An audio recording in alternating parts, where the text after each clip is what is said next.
Is President Biden too old to be an effective president? Among all voters, 73% say yes, 25% say no. Here's the troubling part. Even in his own party, the president needs big Democratic turnout in the fall.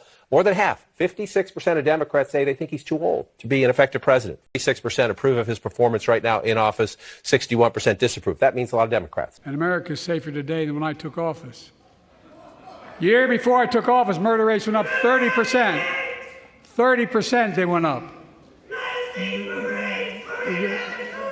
The biggest increase in history.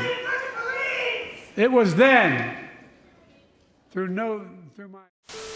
Mr. Speaker, the President of the United States.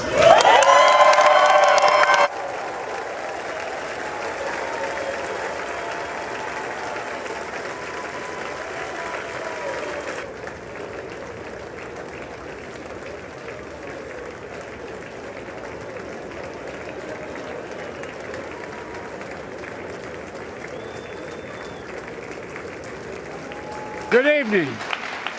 If I were smart, I'd go home now. My purpose tonight is to wake up the Congress and alert the American people that this is no ordinary moment either. Not since President Lincoln and the Civil War have freedom and democracy been under assault at home as they are today. What makes our moment rare is that freedom and democracy are under attack both at home and overseas at the very same time. Overseas, Putin of Russia is on the march, invading Ukraine and sowing chaos throughout Europe and beyond. If anybody in this room thinks Putin will stop at Ukraine, I assure you he will not.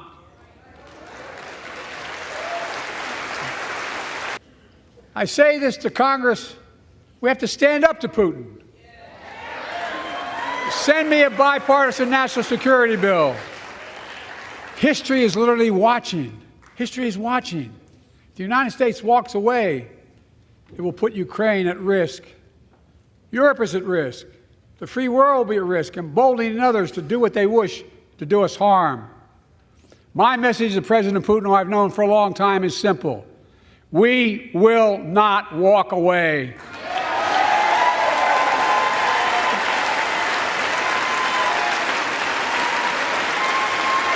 We will not bow down.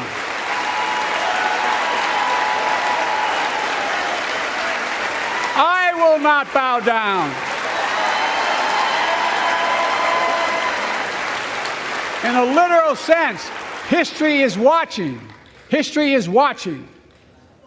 Just like history watched 3 years ago on January 6th, when insurrectionists stormed this very Capitol and placed a dagger to the throat of American democracy. Many of you are here on that darkest of days. We all saw with our own eyes the insurrectionists were not patriots. They'd come to stop the peaceful transfer of power, to overturn the will of the people. January 6th lies about the 2020 election and the plots to steal the election posed a gravest threat to U.S. democracy since the Civil War. But they failed. America stood.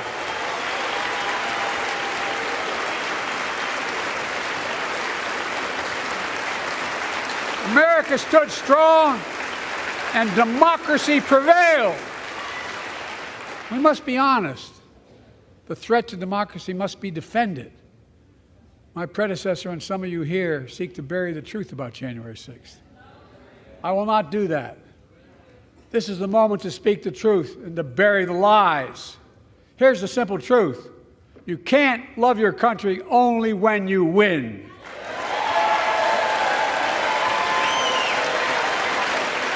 Many of you in this chamber and my predecessor are promising to pass a national ban on reproductive freedom. My God, what freedom else would you take away? Look, it's a decision to overturn Roe v. Wade. The Supreme Court majority wrote the following. And with all due respect, justices, women are not without electoral power. Electoral or political power. You're about to realize just how much you're right about that.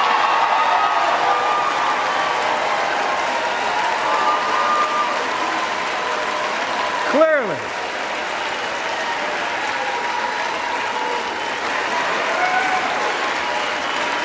I came to office determined to get us through one of the toughest periods in the nation's history.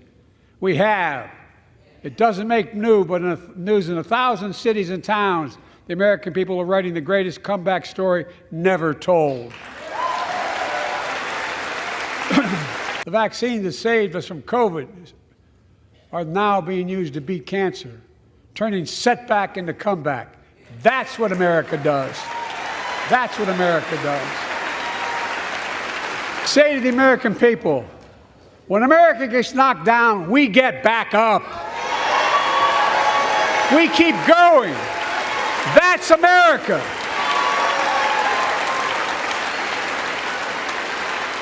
That's you, the American people. It's because of you America's coming back. It's because of you our future is brighter. It's because of you that tonight we can proudly say the state of our union is strong and getting stronger.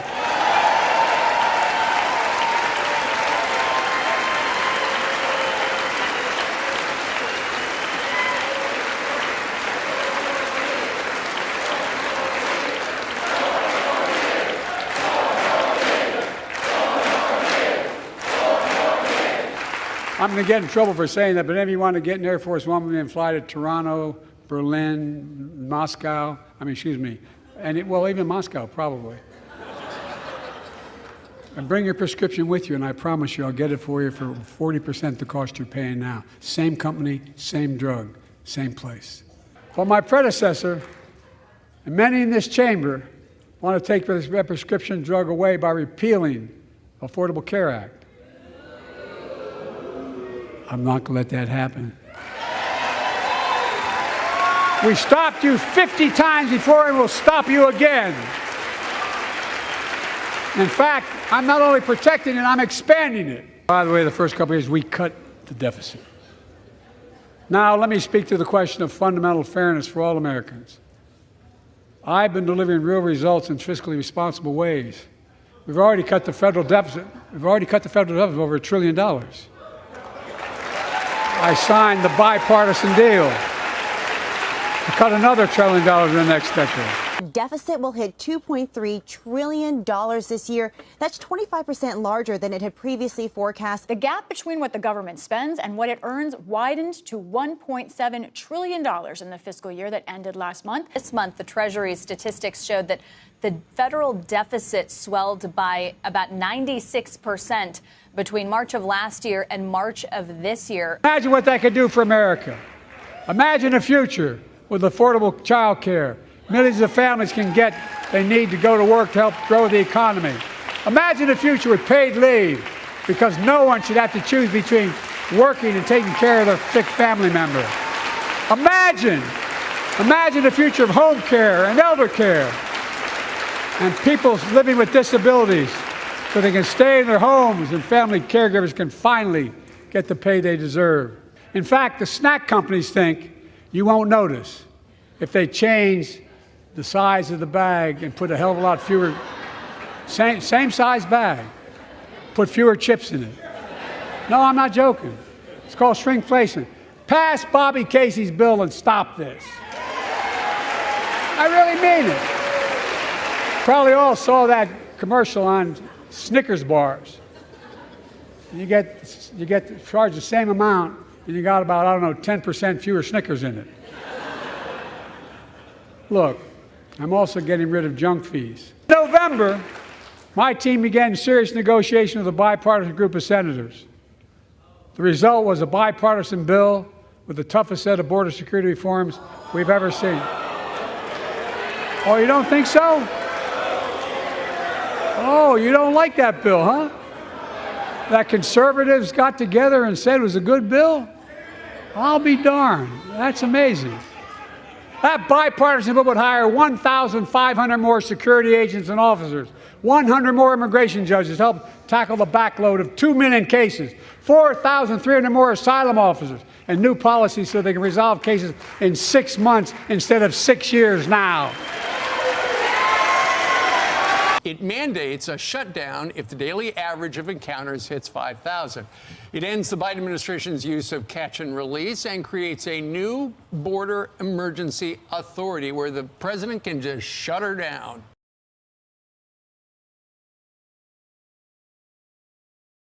It's $118 billion in spending. It also includes $60 billion plus to support Ukraine, $14 billion for assistance to Israel. What are you against? 100 more high-tech drug detection machines to significantly increase the ability to screen and stop vehicles smuggling fentanyl into America. That's killing thousands of children. This bill would save lives and bring order to the border. It will also give me and any new president new emergency authority to temporarily shut down the border when the number of migrants at the border is overwhelming. The Border Patrol Union has endorsed this bill. The Federal Chamber of Commerce is, yeah. You're saying low. Look at the facts. I've made it perfectly clear. When I was the chief, I never once met with the president or the vice president. President Biden going to Brownsville, did the Border Patrol Union ever get any outreach or invitation from the White House about that visit? Not at all, and I didn't expect it. He's not going to listen to voices of reason. He's not going to listen to people that are going to tell him what he actually needs to secure the border, the programs, the operations, the policies. He doesn't want to hear any of that, and if he would have invited me, that's exactly what I would have said. I'm told my predecessor called members of Congress in the Senate to demand they block the bill. He feels political win, he viewed it as a political win for me and a political loser for him.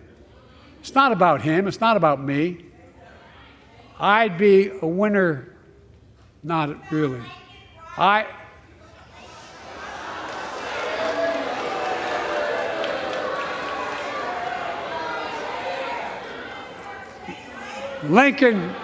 Lincoln Riley, an innocent young woman who was killed by an illegal. That's right. But how many of the thousands of people being killed by illegals? To her parents, I say, my heart goes out to you, having lost children myself. I understand. But look, if we change the dynamic at the border, people pay these smugglers $8,000 to get across the border because they know if they get by and let into the country, it's 6 to 8 years before they have a hearing. And it's worth taking the chance of the $8,000. But if it's only 6 weeks, the idea is it's highly unlikely that people will pay that money and come all that way knowing that they'll be able to be kicked out quickly. Sure. There are forces taking us back in time. Voter suppression, election subversion, unlimited dark money, extreme gerrymandering. John Lewis was a great friend to many of us here. But if you truly want to honor him and all the heroes who marched with him, then it's time to do more than talk. Pass the Freedom to Vote Act, the John Lewis Voting Right Act. My message to transgender Americans, I have your back. Pass the PRO Act for workers' rights. Raise the federal minimum wage. I'm taking the most significant action ever on climate in the history of the world.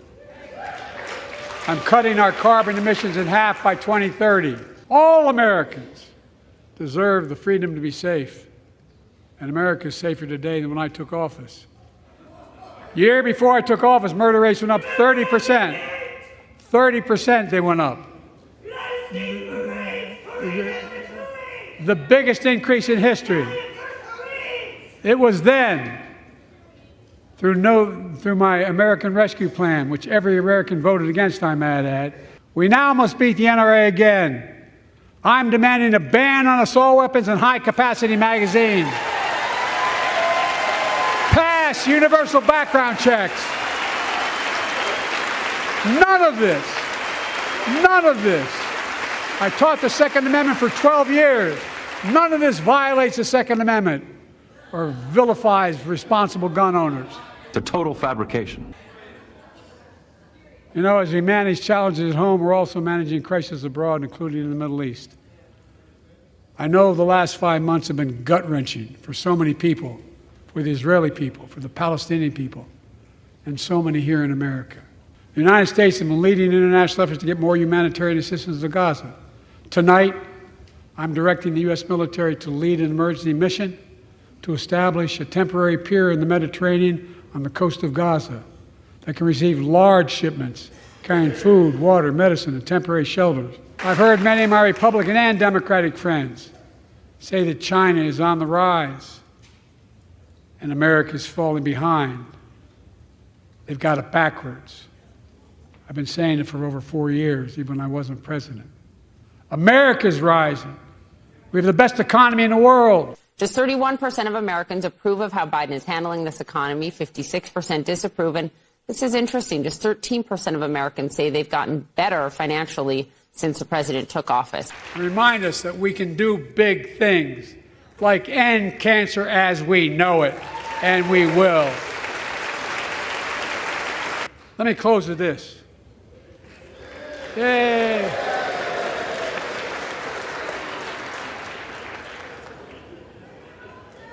I know you don't want to hear any more, Lindsey, but I got to say a few more things. I know it may not look like it, but I've been around a while. When you get to be my age, certain things become clearer than ever. I know the American story. Again and again, I've seen the contest between competing forces in the battle for the soul of our nation, between those who want to pull America back to the past and those who want to move America into the future. My lifetime has taught me to embrace freedom and democracy, a future based on core values that have defined America: honesty, decency. For the first time tonight, President Biden is publicly acknowledging his 4-year-old granddaughter, Navy Joan, the child of his son Hunter Biden, and an Arkansas woman. Then Vice President to our first black president. Now President to the first women Vice President.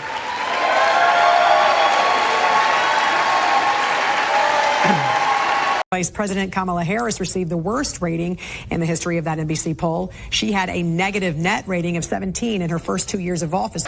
God bless you all, and may God protect our troops. Thank you, thank you, thank you.